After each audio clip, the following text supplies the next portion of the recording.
Hey guys, thanks for dropping in for another diecast in diecast video here. Working on part 3 of the Mark Martin Stroh's Light build. As you can see here, car is stripped.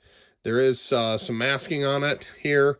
I'm going to show you removing this. Went ahead and painted the spoiler and did a little bit of touch up here after we got the old decal stripped off of here, and I got masking tape going in every direction here. Just kind of want to show you guys the next step here. Not going to get too carried away on this video. This will be a shorter one, and more or less just show you how we get started in the decaling process here, and then the next video I'll really get into actually showing some of the decaling going on and show it kind of coming together. But on this particular paint scheme, I've seen where they had a black spoiler on the car, and I've seen where the spoiler matched the blue base color of the car. I decided to do black just because there were a couple of sorry about that, guys. I keep moving this and I'm looking at the car instead of looking at my camera here. Okay, getting all the rest of that tape off. I had seen them both ways, and this by the time I got the white paint stripped off the spoiler on the edges and a couple of spots on some of the spoiler bolts there, the paint had wore through and it was down to the bare metal. So I decided to do the black version on this. And I'll have to touch up a couple spots because it did bleed under the tape there. But anyway, that is basically what we're ready to start with on our new decaling. You can kind of see there in the shadow, you can still see the old decaling, and that's just some fading in the blue.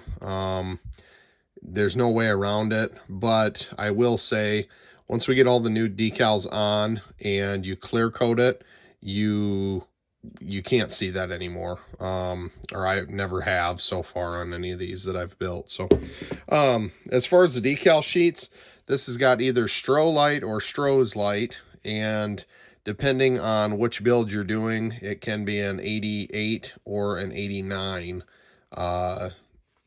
decal set. So that's why there's all these different Stroh's lights and Stroh Light here, different contingency decal packages, just depending on what year build you're doing. Here's some older Thunderbird headlight decals and grill decal. We won't use those for this one, obviously, but these power slide decals are really high quality, and basically it's just a deal where you cut them apart, cut each individual decal out, and usually I'll start, up in a corner and try and just start with stuff that'll come out easy, and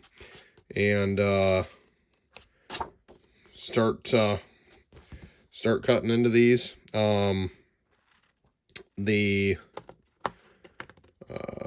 The tricky part is when you get to an area where you have to stop right like that, or you have to stop right before you get to another decal. That's where it gets kind of hairy, and it can sometimes lead to you cutting into a decal, which you don't want to do. But kind of get the gist of it. We don't need much more of a kindergarten cutting out pictures with scissors class here, but obviously each individual decal like this has to be cut out, and I try and just lay them out on my work mat here. I got one of these work mats. You can find them on Amazon or eBay. They're cheap, but like to lay everything out on that and get everything cut apart and ready to go into the warm water and into the decaling process. So that'll be the next video. So By the time this is loaded, that one, I think I'm going to load them all. So if this one's loaded, part 4 will be loaded too. So take a look at that. That'll be the next step in this build process. So anyway, thanks for stopping in on this one, guys. We'll catch you on the next one.